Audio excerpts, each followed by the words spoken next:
welcome you to our series, Baytown, the Early Years of Reminiscence. And this is our second program, and tonight we focus on city government. Once again, we plan to hear from our panel. We have three people very involved in our city government, but in very different ways. They are Bryan Stratton, Edna Oliver, and Red Pruett. Mr. Lefevre is not able to be with us tonight. We're sorry.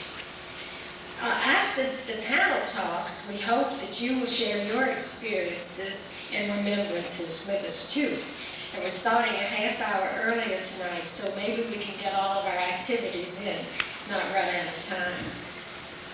I want to thank the Baytown Sun for reporting the programs, and especially thanks to David Moldman, and also thanks to Lee College, and a special thanks to Alan Swenson and his students for videotaping the programs. The programs will be available for Baytown people to check out from the library. And they also make slides whenever requested. We appreciate it. In the back, we have coffee and tea and cookies, and so please feel free to help yourselves. Well, now to our panel. We'll start with Bryan Stratton, who was a member of the commission that wrote the city charter adopted in January 1948.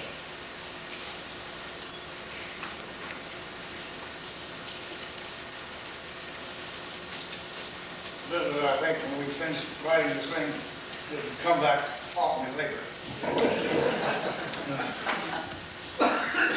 In 1947, we were appointed, a committee of 13 people were appointed to put together a city charter. Bill Taylor was the city manager at that time, and with his help and guidance, we apparently did a pretty good job. It's still intact. Sometimes discussed or cussed. We finished the job, and then discovered that the commission had to be elected. So we had to have a special election to elect us for what we'd already done. We put the vote on January the 24th, 1948, to adopt the city charter and to name the town Baytown. Those of you that don't remember, Pelley adopted annexed Baytown in 1947. And then they decided that the two towns would get together, and so they voted to consolidate. And when they counted the population, Pelley was the largest, so we lived in Pelley. And the Pelley people were happy, the Goose Creek people were bad, and the Baytown people were already mad. We had a straw vote, and they came up with a Baytown, and so we put that in the charter. I don't know whether any of you have ever seen the charter, but this is it. It's 43 pages, and it took us over 6 months to do. Bill had sample charters or specimen charters from both the University of Texas and Texas A&M, and a good deal of research work that all of them had done, so it was necessary for us to read the different charters and paragraph by paragraph and adopt what we wanted. We were almost unanimous that we wanted a city manager form of government. We did have one man on the council, on the committee did resign because he didn't agree with us. Other than that, we had very little friction. I guess I could read the names of the people that were on the charter. Happy Bill Knowles was the chairman. William E. Marshall, M.D., was the vice chairman. L.A. Ruffy, Jr. was the secretary. And I can say that Marshall and Knowles were the two wheel horses of this society. They really were the people that kept us going. And James Frazier, Ray Godfrey, Bryan Stratton, Claude Tipton, L.G. Sanders, Hugh Eccles, Louis T. Ewell, M.W. Harper, Elmer Gray, N.M. Driscoll, Ryan Culpepper, and L.R. Curtis. Out of that group, there are 3 of us that still survive. Elmer Gray is alive, and L.A. Harper's been bad health. He is still alive. He's been bad health for many years.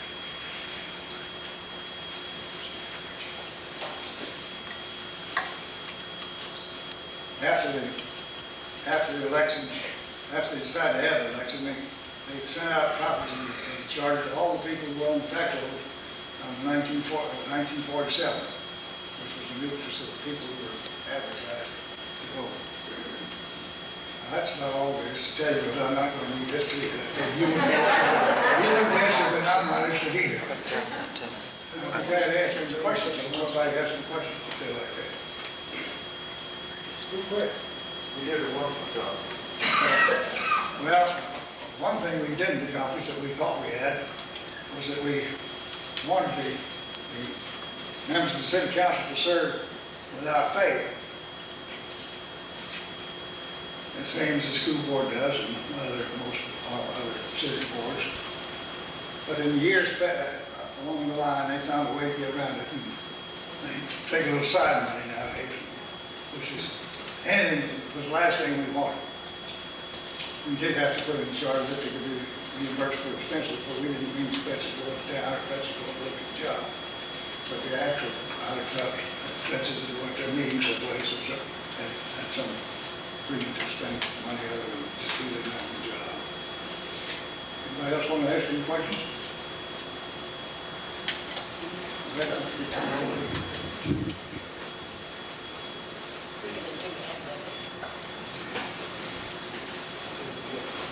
Thank you, Bryan. And at the end, maybe there might be some more questions with other remembrances. Well, we're going to ask Edna Oliver to remember some of the city growth that occurred during her tenure as city clerk from 1947 to 1976.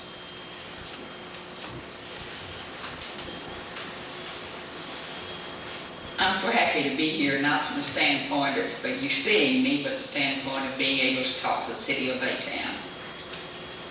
There's not anything that I have enjoyed more in my experience in life than working. In the beginning, I started working for a grocery store, and later I worked for the bank. And I had moved to Pelly with my husband, and one of the men that lived across the street said, "Edna, we sure need someone to work for us in the city hall." And of course, I never thought anything about being a member of this great institution of government in Baytown, but yet at the same time, I longed to do something that I would be beneficial in that. And so I asked my husband what he thought about it, and he said, "Well, you're not happy at the bank because of the fact that a lot of times why they were out of balance and we had to look for it. It was my responsibility. I was put in the bookkeeping part and I had to find it." And so he said, "You do what you want to do." So I agreed to go to work for the city of Pelly. It was a marvelous, marvelous experience for me. Of course, I had never really and truly been interested in governmental things. And when you're not interested in governmental things, why, you sometimes don't realize the impact that it has upon you personally, as well as it has upon the city or the town in which you live. And as I went to work for them, and they opened, I worked several months for them without, I was just a clerk, because they had no one in the clerk part that was working. But later on, why, they selected me as to be the city secretary of the city of Baytown at that time. Of course, I was like every other female when I was appointed for that particular thing. Well, I thought, oh, good, I'm good. But I never realized that in the years that would follow, the amount of work that was involved in this. Government is one of the most wonderful things in the world whenever you get into it and you begin to study it. And so after 1947, I was, as a matter of fact, I was hired in 1947. But after that, the council began to think that they should try to try to select a place where they could build a building and that we could move to be in a more advantageous position. And so, of course, they started out to do that. I continued to work as city clerk and went to the meetings. And when we first went to the meetings, why, a lot of times they wanted almost ad lib, you know, the meetings to be written, the minutes to be written. But later on, as one councilman left and the other one came in, they were not quite as assertive in being for ad lib in that. So of course that made it much easier because I could more or less skip through and writing the minutes, and then I could just, the motion that was made and the results of that was given. But in 1947, when they started out to build a new city hall or looking for places to build a city hall, and things were brought to hand, I would like to read, I had written this, so I would like to read this to you. It said the city attorney, Charles L. Ward, was appointed the city attorney at a salary of $400 monthly. You know, that was a big salary in those days. He would be under the supervision of the city manager. City of Middleton was appointed director of finance, and G.B. Whitney Appraisal Company was hired to revalue the property for tax purposes. The cost was $14,750. In December 1947, the City Council approved street repairs to the jail and City Hall in Goose Creek, and purchased a new fire truck, the Mack style. On January of 1948, an election was held for submitting to the qualified voters a proposed charter framed by the Charter Committee. 30 days prior to the election, the city secretary mails to each qualified voter a copy of the proposed charter, and the new charter was adopted on the 1st and the 22nd of 48 by a vote of 2,143. For it was 1,889, and against it was 254.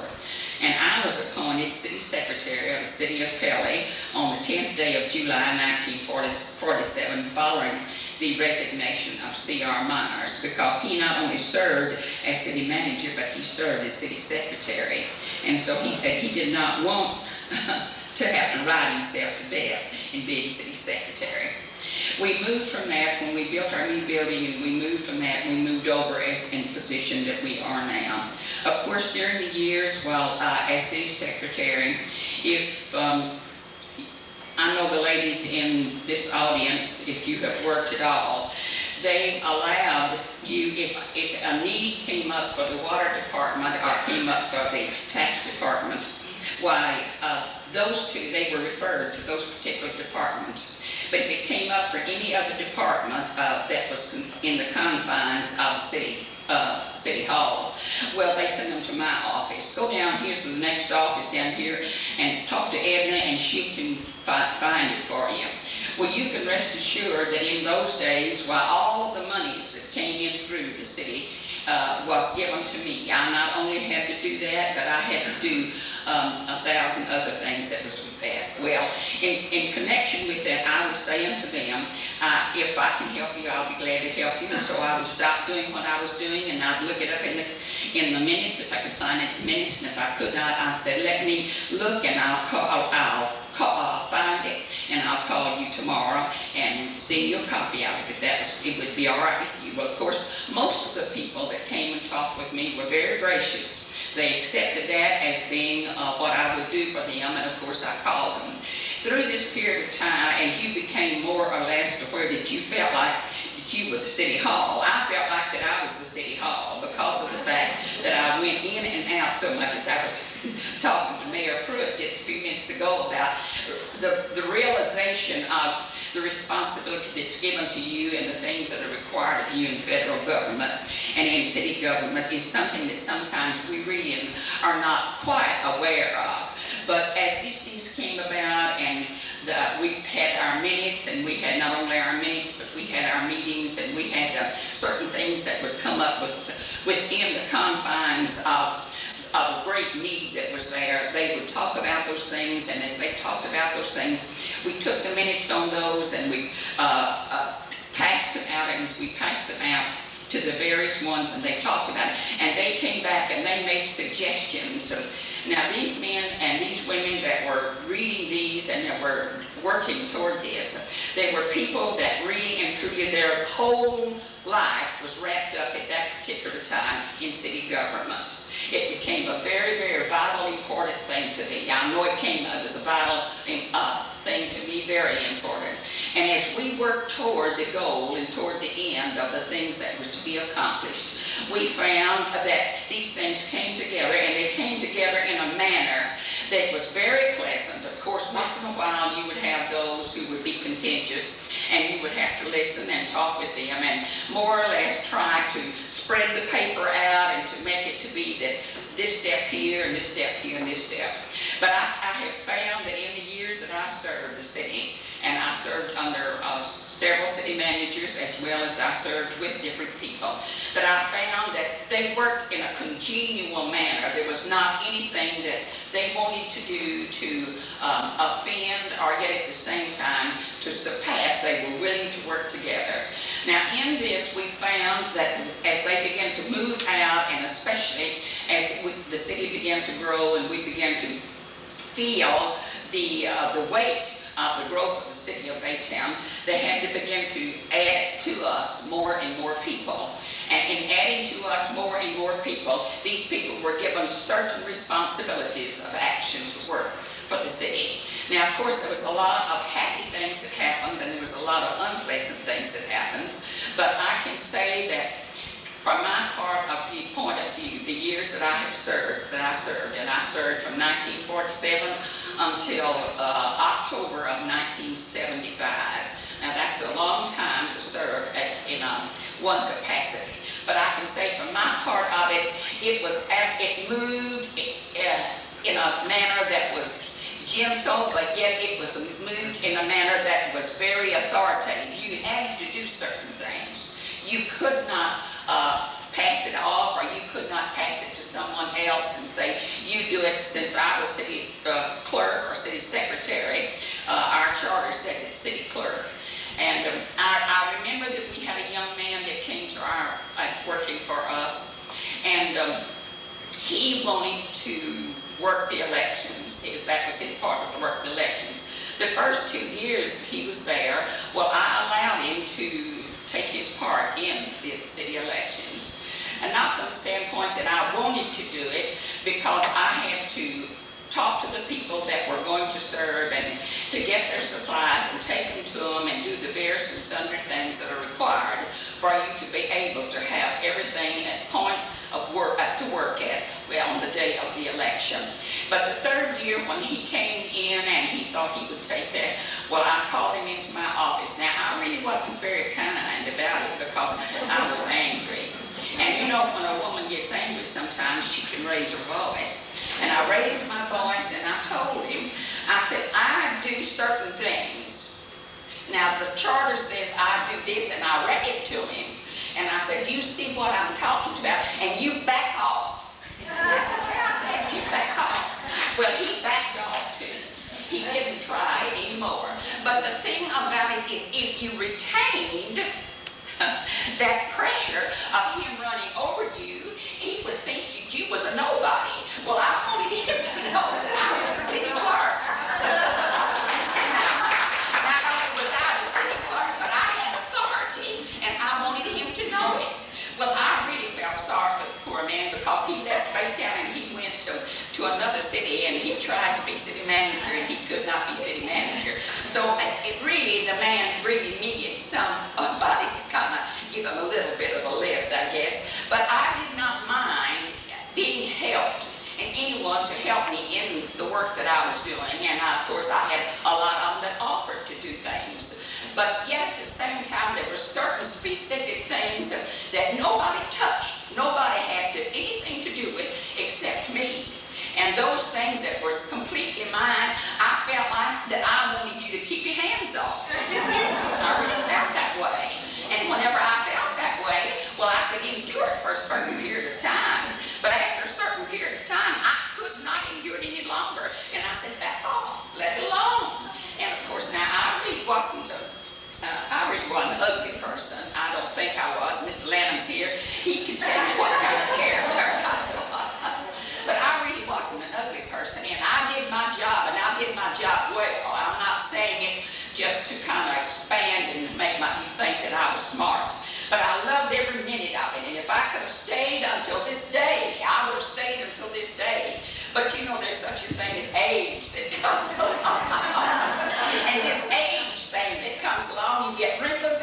place, you know, and you get to where you can't move as fast as you used to move and all of that. And so that's what happened to me, see.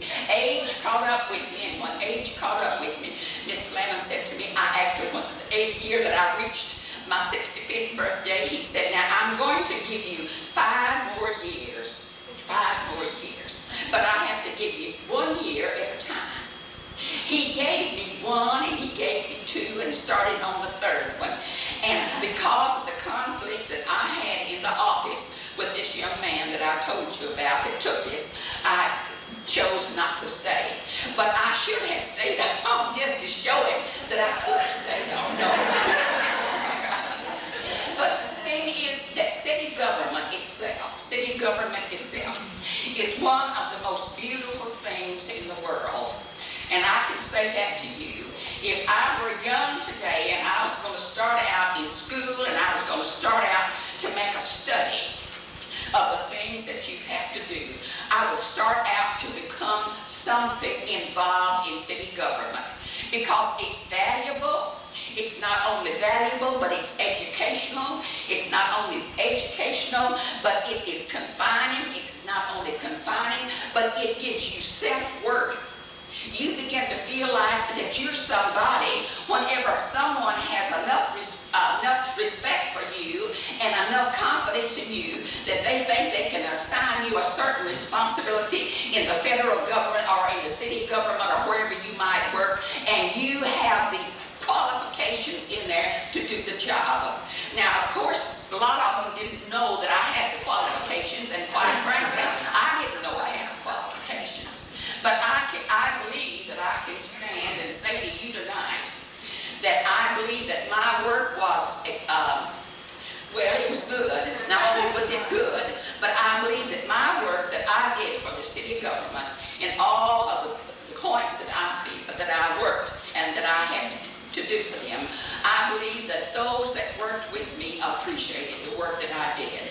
Not from the stand. I had birth certificates, I had death certificates, I had all the minutes, I had anything that came from the other office there that other people couldn't do. Edna, you do it, and she did it. Now, she had to do it a lot of times on Saturday, not from the standpoint that I wasn't fast, but it was the standpoint that sometimes some things slow you down, and it really slowed you down.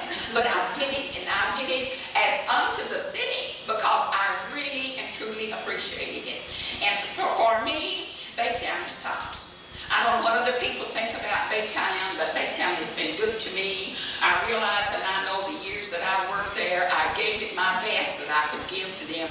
And when I gave it my best, they in turn gave to me and gave me their best. So that I'm really thankful for the fact that I've had the privilege to tell you that if you ever get a chance to work as a city clerk of any kind of town, go to work, because the job is really and truly marvelous.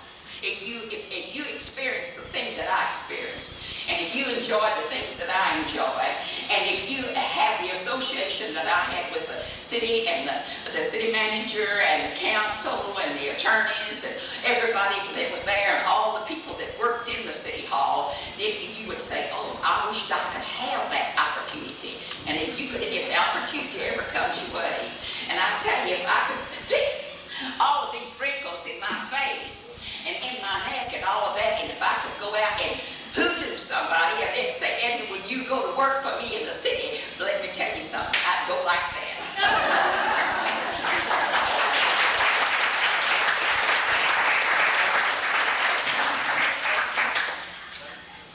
Thank you so much. We all enjoyed that. We're glad that you could come and tell us about it.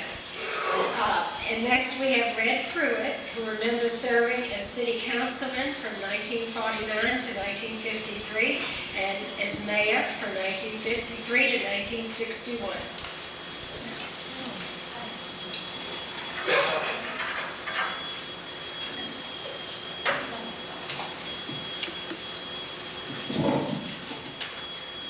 A lot of people in here.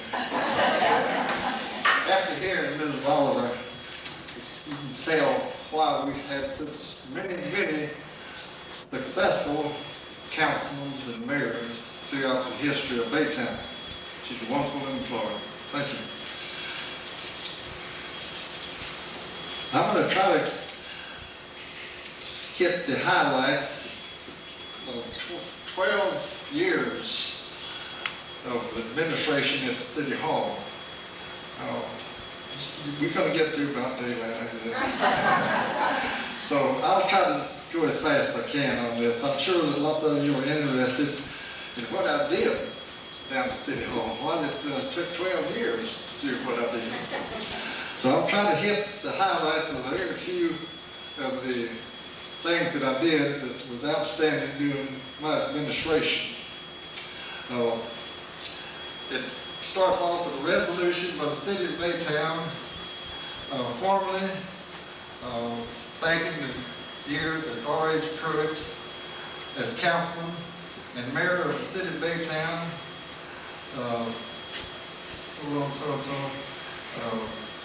Instrumental in the items and office involving the said honorable mayor. Shall be, now this is the part that I have really enjoyed reading. Shall be Mayor Emeritus of the City of Baytown as long as he lives. You know, I hope I live to be 100 years old. So that resolution is really, I've been proud of. I want to read you about the time that I spent. I'm not going to read all of it, but the honorable mayor faithfully served as councilman from District 6 for City of Baytown from April the 5th to April the 7th, 1973. And that was April 5th, 1949. So that gives you approximately 12 years that I served for the Baytown Council. I'll skip this here because it don't amount to a whole lot. During his term of office, here's some of the accomplishments that he made and completed. The following is only a few of the many accomplishments completed while he was a member of the council. Number one, various parts of the city was looped together by main water pipes, water lines, 6 inches in no 4s because you can't get credit for a 4-inch line. Mr. Halsey, the State Fire Insurance Commissioner, doesn't recognize a 4-inch line, and he made us change quite a few of those. So that helped us on our fire insurance, on our rate that we paid on our fire insurance for our homes and businesses and so forth. So that more or less take care of Mr. Halsey. Now, lots of people ask me if it was necessary to build the tower out on Market Street for the firemen to exercise their muscles and so forth of the operation of the tower, the stairway, the basement.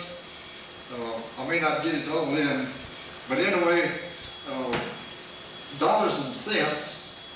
Mr. Halsey told me that if I built the tower, which wasn't too much back in those days, that was the Baytown's old water district and so forth, that he would cut insurance rate on every home in Baytown and every business house. And it took less than 3 years to amortize this particular tower. I know you noticed it there a lot of times, and maybe you never saw anybody use it, but you certainly got credit on your fire insurance for it. So we'll pass on to the next one.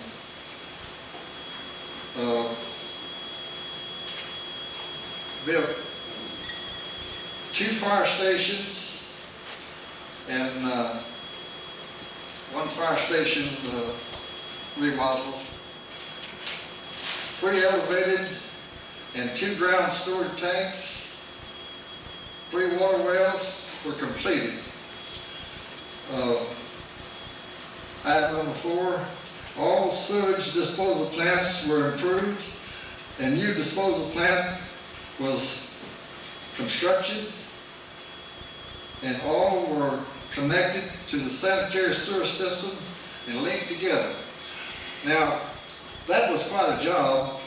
The 3 cities, after consolidation, had many obstacles, and I imagine I could stay here all day and never give you the balance of what it took after consolidation. That included the water mains and sewer, and we didn't have any sanitation, really disposal plants to consolidate. It was in mighty poor shape, Mrs. Oliver can tell you that. But anyway, I'll get to another part there in a minute in itemized dollars and cents. Underground storm sewers connected. I'm sure that you elderly people can remember Lake Minnesota in East Baytown. I didn't make the, the lady laugh. I didn't promise that I would do that, drain Lake Minnesota. I'm going to go back to a little bit of history on that. I didn't say that I could do it, I wouldn't do it, I wouldn't try, but I tried. And I was in my boat going out fishing in Black Duck Bay one time, and I looked up in the bank of that particular part of, I believe that street is Arkansas that faces Black Duck Bay. And it was much higher than the water level. Well, we had all do our engineering and whatnot. We tried to run that water from Lake Minnesota and so forth from the Methodist Church on Oklahoma and down to the Baptist Church and so forth there. And we'd try to run it to Goose Creek Stream. Well, I came to the council and I told the council, I said, you know, we got to run that water to Black Duck Bay. And they looked at me and he said, what have you been drinking, Pruett? I said, no, that's right, it'll work. Well, where are you going to get the money? I said, we're going to do it with city employees. And I said, I'm going to supervise it for nothing. He said, well, if it goes sour, you're going to pay for it. I said, well, that's a good deal. But anyway, we ran the storm sewer. Well, the storm sewer, we ran it what you call downhill. And even when we got to Black Duck Bay, it was still 3 or 4 feet above the water level. Well, it works perfect. And we've always laughed about running that water downhill. We didn't run it downhill. I mean, run it uphill, we ran it downhill. And you can see it from the water at Black Duck Bay. If you ever go out that area, well, look back and you can see that, I think it's 36 inch. And it heads up there. Well, it heads in Lake Minnesota, we call it, on Minnesota Street.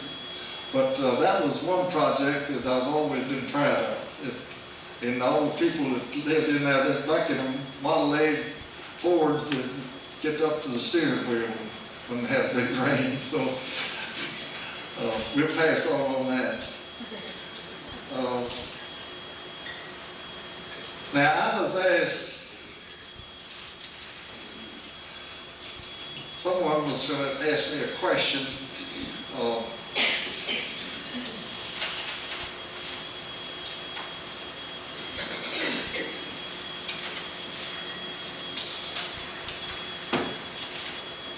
Dad, could you give me that?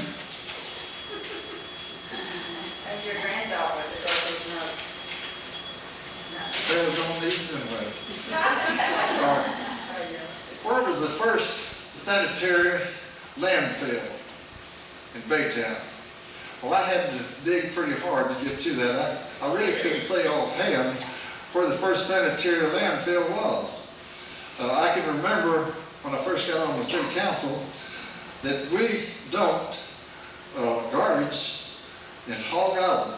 We didn't have no permit, we didn't have no lease, or anything. Finally, well, that was on the law property, And it wasn't a sanitary landfill, it was a dump ground. But we finally got off of that, and we went out to Barkley Road, north of town. And we made a small sanitary landfill. Well, we outgrew it pretty quick. You know, it don't take long to wash out a sanitary landfill. Then we came back to, let's see, Cedar Vinyl Road, I believe it was. And we bought some land. I think it was around 40 acres or something like 40 acres. Well, that was the first land, am I right, Jack? Okay. It was the first land that we owned for a sanitary landfill. Well, we filled it up level with the rest of the earth, pretty close to the Cedar Vinyl Methodist Church.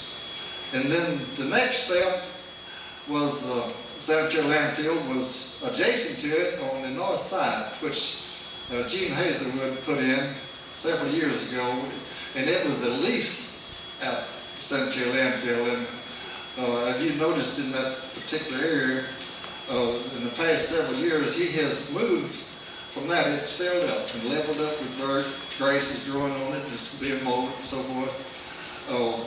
Gene has moved out in Chambers County on the other side of the Cedar Vinyl Bridge, the Bachelor Bridge that crosses the bow. So he'll be there for quite a few years, and the city pays. Where'd Fritz go? Fritz, I don't know what you pay a ton on it, but you're still using it, aren't you? Thank you, Fritz. So that, I had it down here, but I got mixed up, I guess.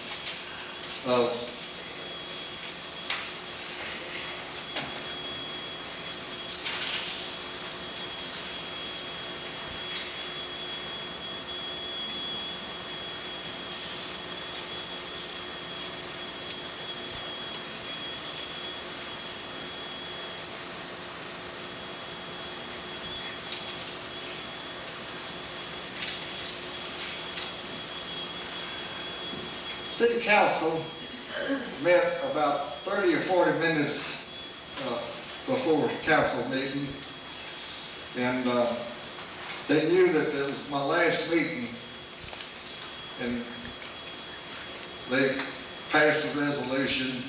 The city of Baytown, and by its duty elected officials, formally recognized and thanks the Honorable Red Pruett for the years of public service in Baytown, and hereby expressly makes the Constitution Red Pruett as Mayor Emeritus at the City of Baytown, and resolved that the Mayor Emeritus shall always have a seat at the City Council table of the City of Baytown.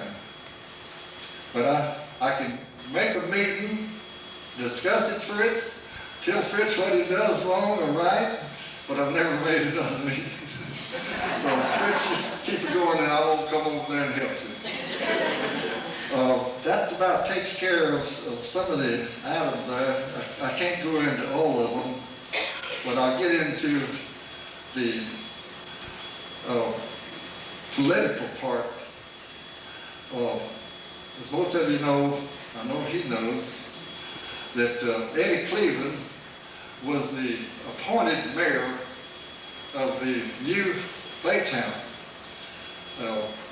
He served till the city had an election and elected the mayor of Baytown.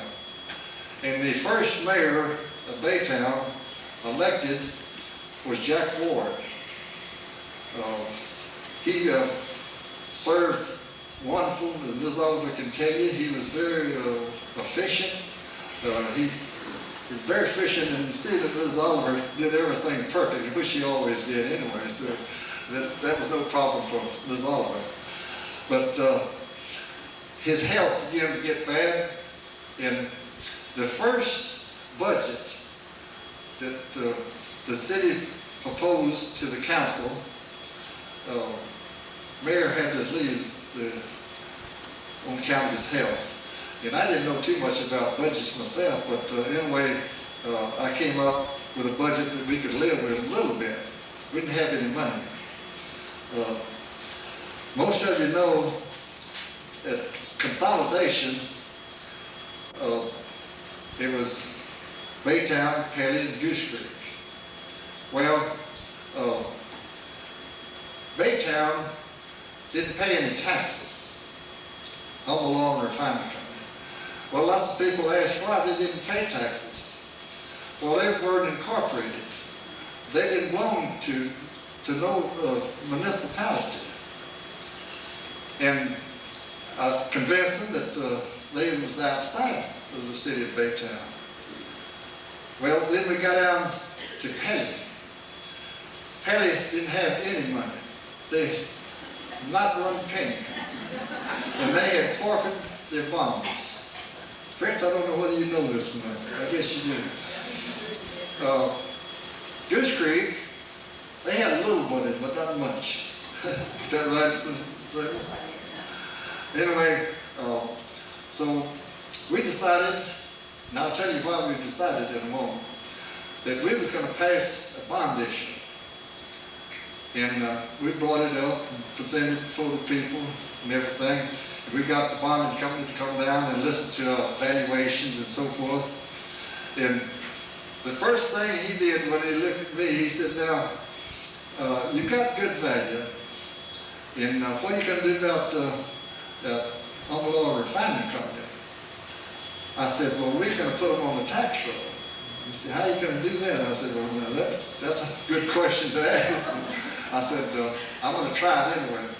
So we worked continuously, and I had some help. I don't mind telling you, at a garden Fournette, and he was ready to retire, and he stayed on my side, even though he had been an ex-oil refinery. That was before his Exxon. I had two more members, Rufus Bergeron, Lacey Luss, Al Clayton, that was still involved with the oil refining company. And they had to kind of stay quiet, and I had to take over. And Mr. Fournette asked me, said, Red said, how much are you going to have? I said, well, I've got to have about $1.5 million, something like that. I said, I'll take $1.25 million. I believe that's right in Missouri. And he said, well, why do you have to have that much? I said, well, it's a long story, but I said, I can't meet the payroll this first of the month. He said, well, how come? And I said, don't have the money. And I said, I'm going to the bank. I don't have to tell the bank, I'm not politicking for any bank protected, but I was able to borrow the $50,000 period. And it had to be returned, as Fred can tell you, on the same month or the same calendar year that you borrowed it in. Well, I said, well, how you expect me to pay for employees and then turn around and pay you back your $50,000? I said, it don't make sense. So the banker told me, he said, pay it the last day of your calendar year of the administration of your city, and then borrow it back the next day. So that kind of put us a little bit out of debt. We kind of got rid of some of the red ink. Well, that put us to going. And so Mr. Fournette, I'll go back a little bit further, and he said, Randy said, when are you going to come back for more money? I said, next year. He said, well, that quick? I said, yes, sir. He said, well, what are you going to do? And then I read off a lot of these things that we had to do, and necessity and so forth.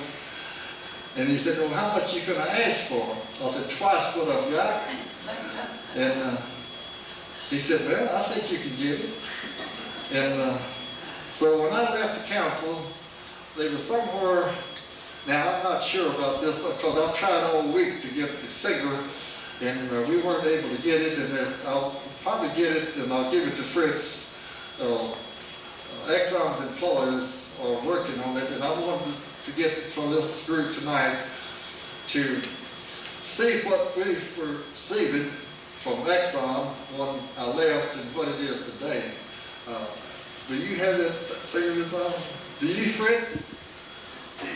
Today, it's about, I believe it's You about. don't have that figure, do you? About 2.5 Well, I had million. Paul looking it up all this week, and he thought maybe he'd get it to me for tonight, but he's in our tax department, and he used to work for Prudential Insurance Company, I believe. So that more or less takes care of our finance, but we stayed on top for the rest of our administration. We was real happy over that. Now, back to our administration and council, I can't, I know if I try to name all the councilmen, and we had one lady that served on our council, and if I go in that, I know I'll miss somebody, so I'm going to just say I had a wonderful council to work with me, and that takes care of all of them. And I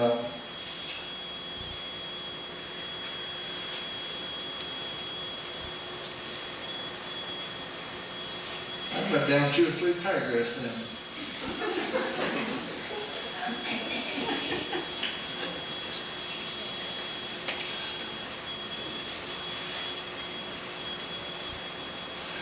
Well, this doesn't pertain to us, but I was president of Harris County Mayor and Council Association in 1960, which included 29 cities in Harris County. And we worked together on lots of odds and ends and whatnot. And just to make you feel better, Lou Welch was my secretary and treasurer. So, he did a wonderful job. I don't know what I did or not. And this is one that's very important right here. Accomplishment successful because of good counsel, Ms. Edna Oliver, Ms.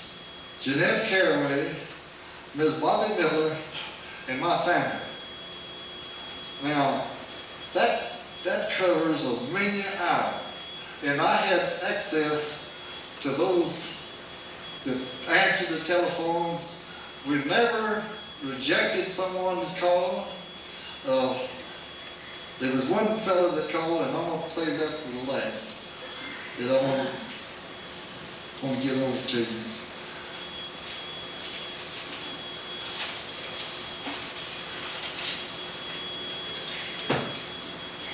Department heads. City manager at that time was Darwin Milton. We had another one, Bill Harrison. J.B. LeFevre was more or less a utility man. He was either city manager or public works director or something, or a finance director, or, well, he was just a utility man. He could work any position that the city had. And we were hoping that he would be able to be here tonight, but he's kind of under the weather, and we hope that he recovers. There's this fellow, Bill Harrison. He was one of them. And I don't know whether you know this or not, but there's another fellow that served as city manager. We lost our city manager, and he served for 6 months as city manager and mayor. That was me. That's when the horses began to jump over each other. But the agreement I had with the city council, I would serve without pay. I would drive my car. I'd put my own gasoline in it for 30 days. I would drive the city car, and the city would put in gas in it for 30 days. Well, that worked along for about 2 months, and the city car had 2 CDs in it, police department and fire department. Well, they had so much trouble running me down, the council agreed, said, you've got to take the city car and you're going to run it and we're going to put the gasoline in it and you leave your car at home. And I did the balance of the 4 months. No pay, but that went along with it. I agreed to do it, and then we got a city manager later on. So that worked out. I thought we were good, I don't know. But when I tell people I was city manager for 6 months, they just shake their head. No way. Our public works, well, I've got down here too, a wonderful person. And I don't know, as you've heard here tonight, man that speaks after her, he hasn't got a chance. Miss Edna Oliver. Thank you, Ms. Oliver. I want to give you thanks right now, Paul.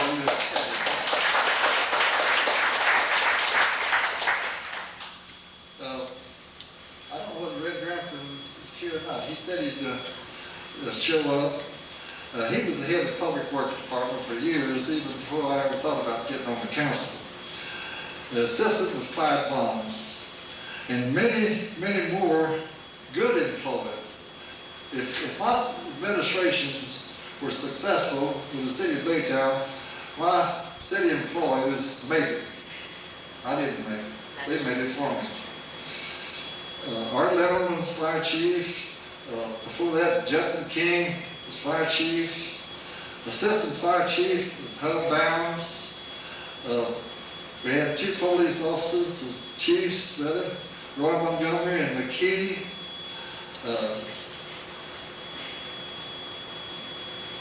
That just about takes care of the departments. And as I said before, I got all the councilmen and department heads together, and I told them, I said, now, if we're going to be successful in this operation, I want the full 100% out of each one of you. I said, we're running awful short on money. And I think every employee I had that did his best.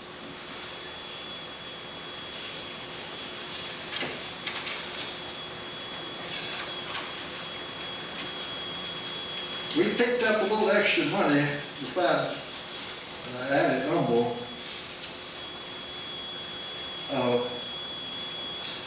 During that time, there was a boom in the oil field, what we call Old Goose Creek.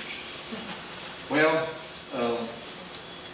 they weren't paying any fee, nothing like that, for drilling wells, crossing our streets, and so forth. So the council put I guess you'd call it a tax or a permit of $1,000 for a drilling permit and $100 to cross one of our streets, where most of them was dirt or shale anyway. So that went a long ways in helping us with our budget. And they didn't complain about it. That was a wonderful thing about it. They was willing to pay. And we was willing to take it. Ms. Oliver was put it in the bank. Later on, they started drilling quite a number of oil wells throughout the residential section of town. Back over here on the South Main, back into what we call the old Pelly area. And one neighbor would get the oil well, and the next neighbor wouldn't get anything, wouldn't get any royalty. So I proposed to him that we would block it. Say 4, 6, or 8, 10, whatever you want to get together, and let each neighbor participate in the oil royalty.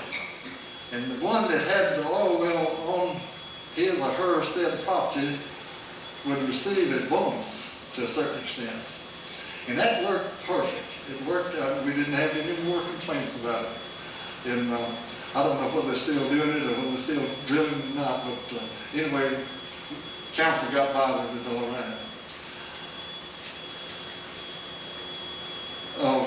Dollars and cents, it'd be hard for me to go in every project that we had and tell you what we spent in dollars and cents, bringing the city back together. And after consolidation, it was everything that we seemed like touched needed repairing and so forth. We didn't have nothing.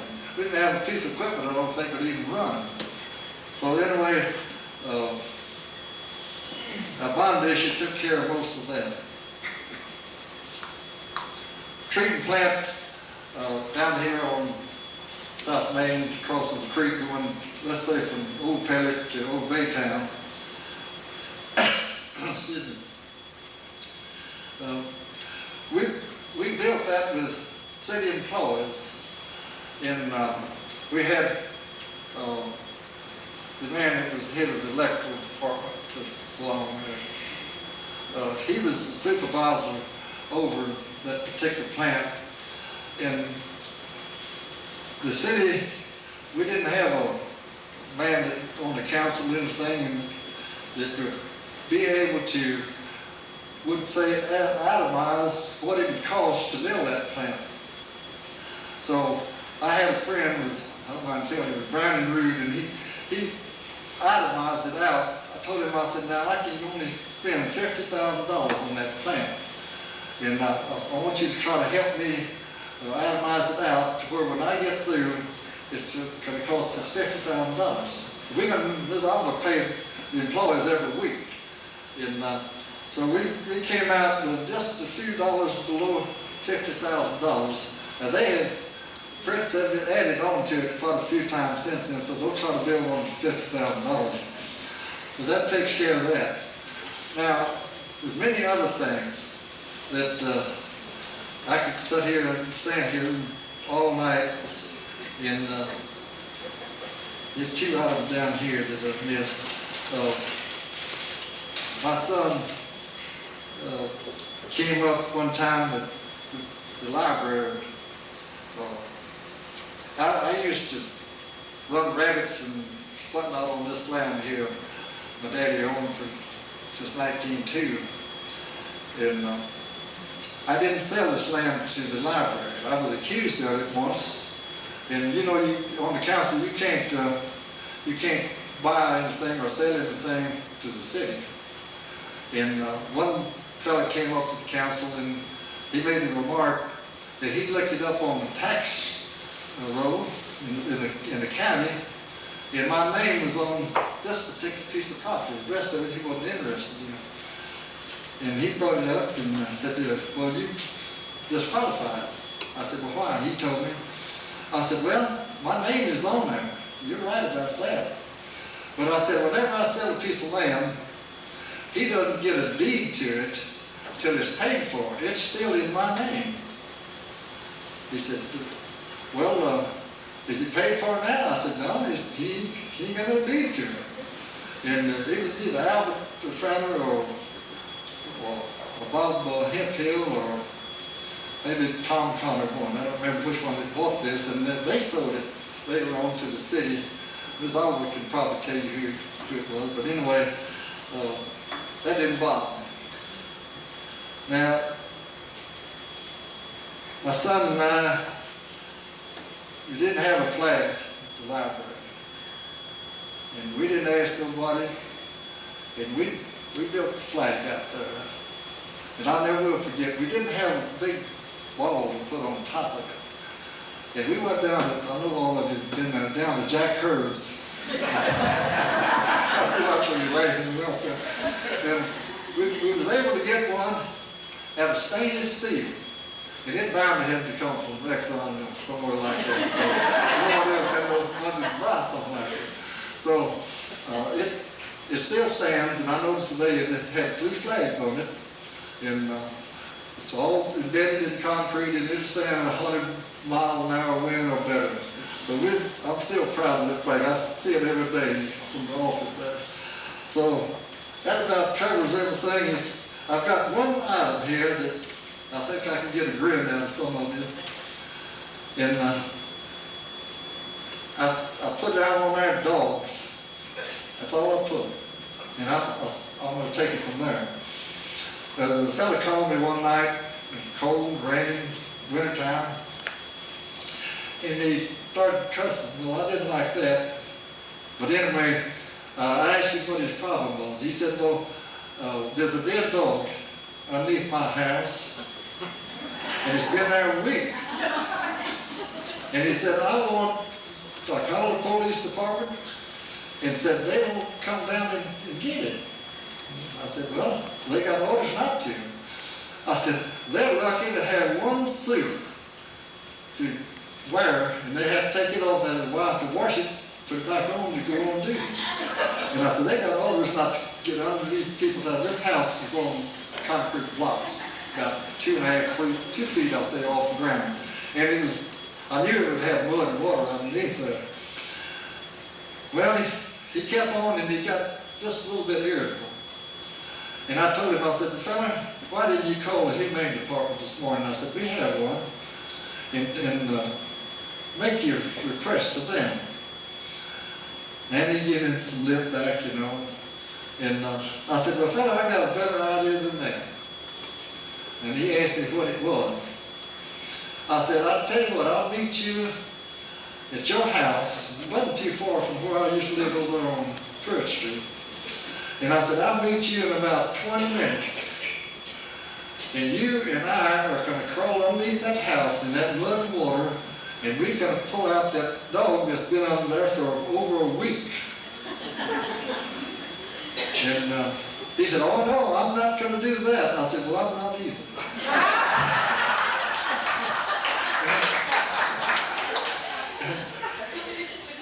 I thought a lot about that. But you know, I thought more about what I would have done if you'd have took me up on it.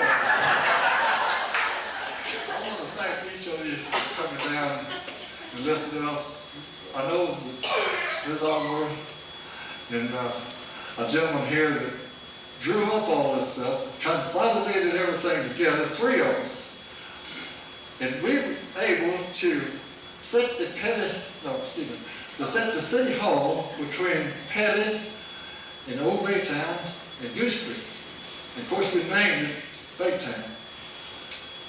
That made it, lots of people used to call it Tri-Cities, didn't they? Well, anyway, I have a triangle that year. We never had any complaints about where we located the city hall. Now, I wasn't on the council when they built it. They had contractors that did it and so forth. And, but I did participate in the site. And I think that it has worked out. I've never heard any argument about where the city hall was elected and so forth there. That about concludes my agenda. If any of you have any questions, I'll let Bryan or Ms. Oliver answer. Has any of you got a question that you'd like to ask? How much money I've earned and so forth in the city? Well, I used to have to go to New York and Chicago and so forth for the Houston Port Authority, and I served on them for 10 years. And retired as I did from the city of Baytown. I don't get fired, I just quit. And I'd make a speech in Chicago and New York in reference to the Houston Port Authority and Chip Channel area and whatnot for the port. And I'd always end up a program that, like this. I want to thank all of you for coming out and so forth. And he would say, I don't know whether he had tears in his eyes or not, he'd say, ladies and gentlemen, I want to thank you. I want to thank all the rest of you. He said we've had a wonderful time and so forth. And he'd keep on like that for 5 minutes, seemed like. And finally he'd get down to it, and he said, well, he'd say, all of you happy? Well, I'm not ready to go with him. And some of you, I imagine, know. And he'd say, I want to close this, and I want to say to you that I've all had a good time. I said, good gracious, about that guy's nuts. And he'd finally get out and say, well, may God bless. Thank you.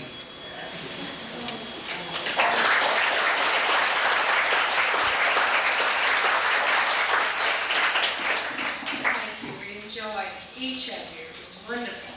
Now we're hoping we can have some input from our audience. We hope that somebody would like to come up and tell us something that they remember that is so different now, maybe from what it was before.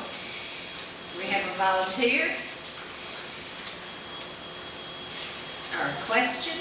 Good. I'd like to make a comment. All right. Come in if you can adjust the mic. I know that job is going on all the life. I've certainly enjoyed this, and I just want to comment and make a few remarks, especially about the charter. I know Mr. Stratton, along with these other distinguished gentlemen, were instrumental in drawing that up. And you know, we always think of the Bible as the holy word of the Lord, and it's almost infallible. But my experience on the council is that our charter has stood the test of time for nearly 40 years, and I think I'm correct, Fritz. There's only been 3 minor changes some 5 years ago, and in my opinion, I don't think they enhanced it one iota. I think every bit of that charter was well thought out, and I think you gentlemen will to be commended, and I see Elmer Gray every now and then and I always speak to him about it. As far as Edna Oliver, Edna's known me ever since, even when I had hair, and I've known her ever since she used to run McDowell's red and white grocery store. So we don't tell any tales out of school.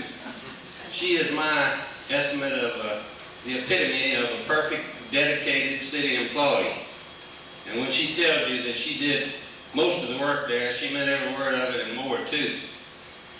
As far as Mayor Pruett is concerned, I used to have a little eating place, and Red used to always eat with me. And I would ask him how did the council meeting go the night before, and he was gruff and kind of short. I knew it didn't go too well, so I didn't put too much on his plate because I knew he wasn't going to eat it anyhow. And he came in smiling and jiving. Well, I knew everything was well, so I loaded him up. But he has certainly done a lot for Baytown, and it really makes all of us who now serve, after hearing some of the financial problems they had, I think we ought to make it in a breeze. I certainly have enjoyed the program tonight. Thank you.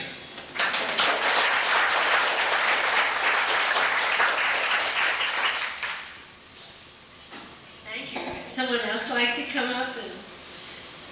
I had a question. I wonder if anybody remembers in the first year or 2 or so of consolidation, if there were any conflicts in blending the cities together, or once the charter was voted on, did everything just go real smoothly? Did everybody hear this? I'm sure that someone could speak to this. During the formation of the charter, what were the problems? And afterwards, okay.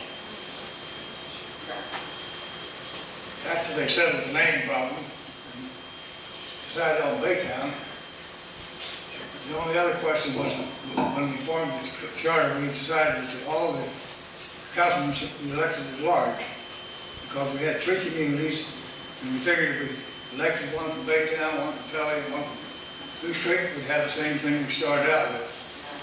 And whoever represented any of those would have to be well enough known to get votes from the whole town. And as far as I know, outside of every time you get somebody that's dedicated to change the whole thing, we haven't had any problems at all with the charter. When the councilman wanted to get their hand in the till, well, they objected to the fact they couldn't get a salary, a few things like that, but that's just ordinary day practice. I don't think we had any trouble with it. But Bill Terry deserves an awful lot of credit for the material that he furnished us to make that decision.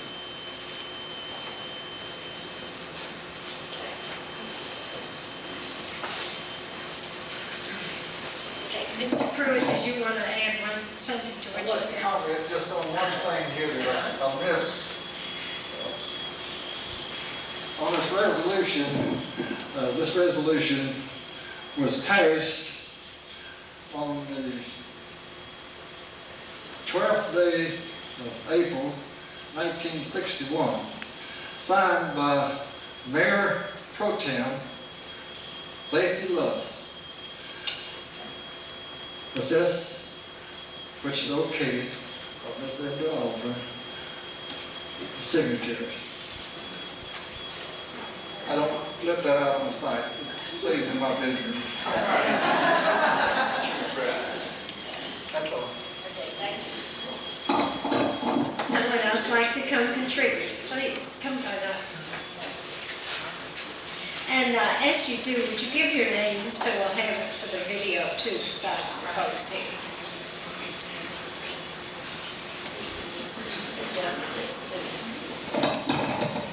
I was really interested in coming tonight to see how many of the old timers would be here like I am. I am Zenobia Booth.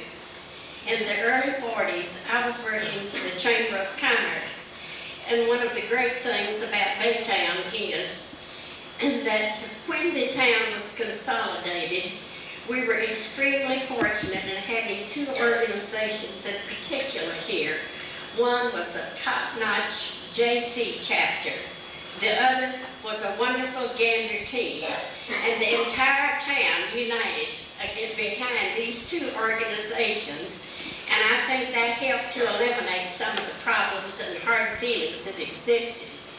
Also, a remarkable thing is that the city of Baytown soon became the Baytown Chamber of Commerce, but way before consolidation took place, the Chamber of Commerce held a straw vote on what the name of the town should be. So while we did not actually have anything to do with the naming of the town, yet there was some input to the people when we drew up the name. Those were wonderful years. We had a great Chamber of Commerce. We had dedicated citizens who worked for the good of this town, who gave their time and effort, and it was really great to be a pioneer in Baytown. Thank you.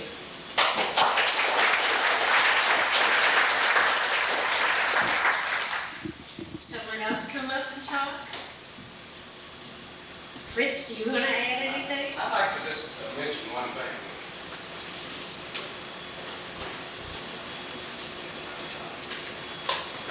I'd like to talk about the fine people we have working for the city and the fine council members that we have in this community.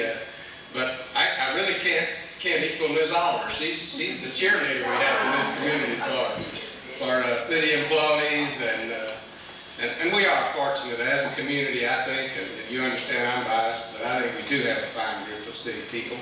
And I think we're very fortunate to have the kind of people that we have and have had who are willing to offer themselves to serve on a city council. I think Baytown is especially blessed to have the kind of elected officials that we have and have had for many years. But I'd like to share with you just one of my experiences. When I came here to be interviewed for the position of city manager in 1963, they interviewed me at Holiday Inn. I didn't quite understand why they didn't interview me at the city hall, but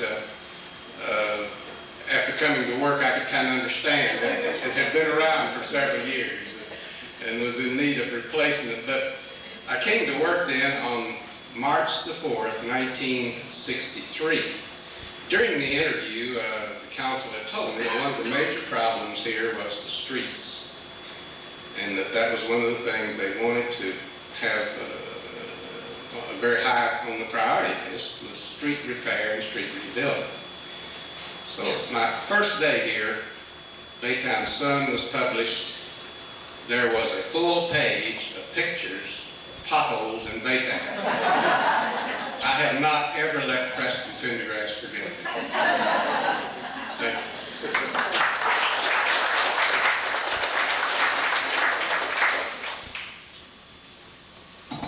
Anybody else? Don't be bashful.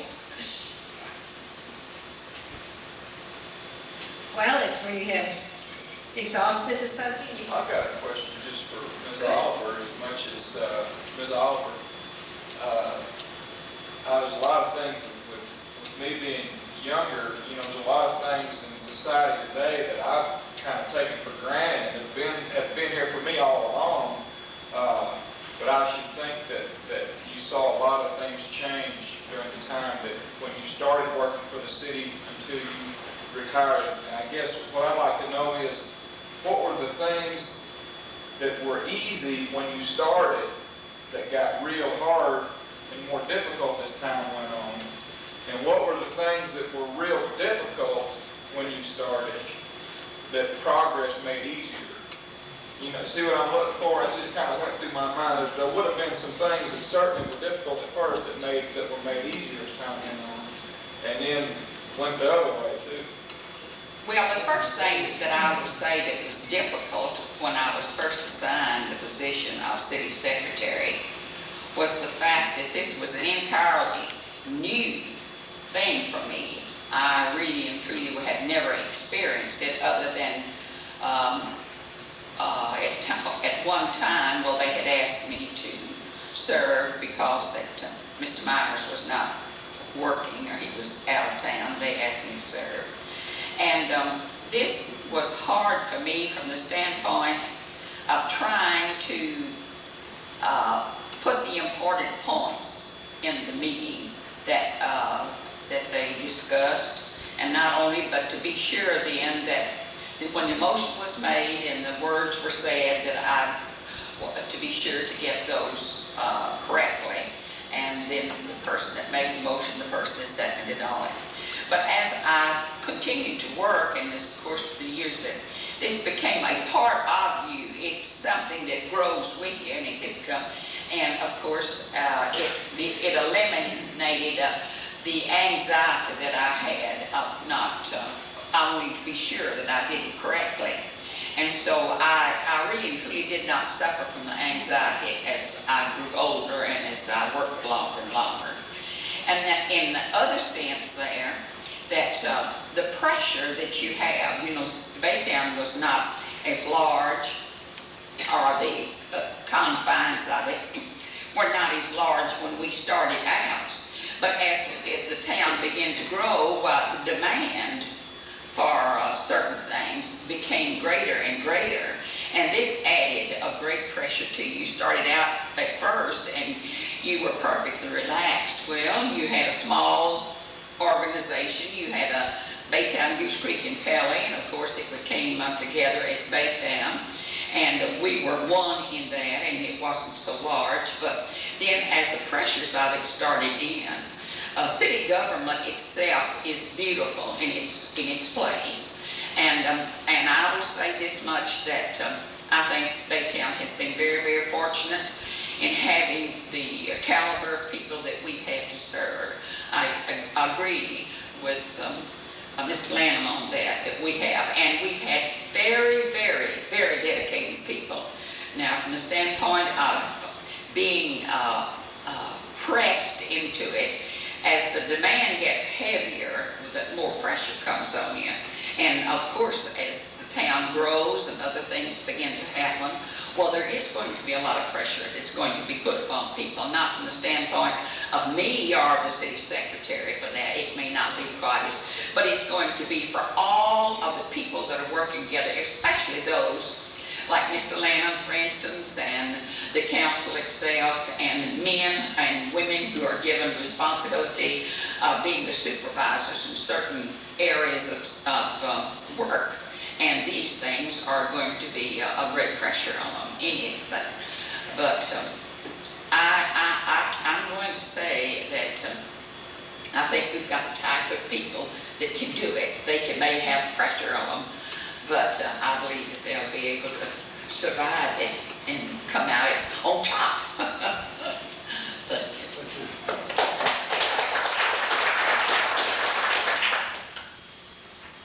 I think that I've noticed something in the short time I've been here, and I think our society here in Baytown is more mobile, and that's changed. The people we serve are a more heterogeneous group than it was when I came here, and I thought it was easier when I first came here, more homogeneous. Did everybody hear Flora? So, It's a more mobile society. People live here a while and move on. Thank goodness for the oyster fries. Future dishes. Any other comments before we close? Well, I want to thank all of you for coming, and our panelists certainly for sharing all of this with us. I do want to point out that we will meet again March 18th, which is a Tuesday night, and we'll look at the early industry of Baytown. So I do have bookmarks in the back that have our schedules. You might pick one up, and I hope you will all return. And we do have refreshments, so I hope you'll stay and visit and enjoy.